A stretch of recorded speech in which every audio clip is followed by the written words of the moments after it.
और मशीन हम लोगों ने ऐड किया है और इसका इनोग्रेशन ट्रेंडिंग स्टार्ट सारी भैया करने जा रहे हैं। भैया कीजिए स्टार्ट। टिकट जो है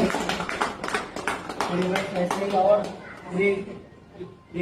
पटना का बहुत प्यारा ये सीन है। मुझे अच्छा लगता है, मैं जब भी आता हूँ पटना में तो फिटनेस से बहुत प्यार है मुझे, खुद से नफरत। इसीलिए हम लोग कर पाते हैं, क्योंकि इंसान खुद से प्यार करेगा तो शायद हम ऐसे बन ही नहीं पाएंगे।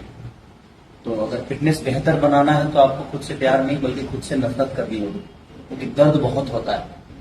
असल में नो पेन नो गेन, ये दुनिया का दस्तूर है कि जब हम खुद को तकलीफ देते हैं तो दुनिया को मजा आता है देखने में। तो बस प्रयास करिए कि आप अपने आप की तकलीफ देकर अपनी बेहतर के लिए, ये नहीं कि अपने आप को मार देना है, नहीं, जरूरत के हिसाब से।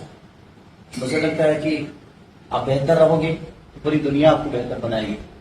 आप अपने आप को पहले बेहतर बनाओ, पूरी दुनिया बैठी है आपको बेहतर करने के लिए। प्रयास है और ऐसे ऐसे प्रयास जो होते हैं बहुत कमाल के, इनका अपना इनपुट है। तो मेरी तो शुभकामना पूरी जितने भी क्रू मेंबर हैं सबके साथ कि आप लोगों ने पटना को बेहतर और खूबसूरत बनाने में आप लोगों ने भी अपना योगदान दिया है, ताकि बाहर से कोई भी सेलिब्रिटी आए या चाहे कोई भी जो पसंद करते हैं अपने भाषा को या अपने जगह को, वो आए तो ये ना कहेगी नहीं यार पटना में बेहतर चीजें नहीं। तो छोटी छोटी प्रयास से ही बड़ा चीज होता है। तो बस आपको तो प्रयास के लिए दिल से थैंक यू, शुभकामनाएं। Thank you.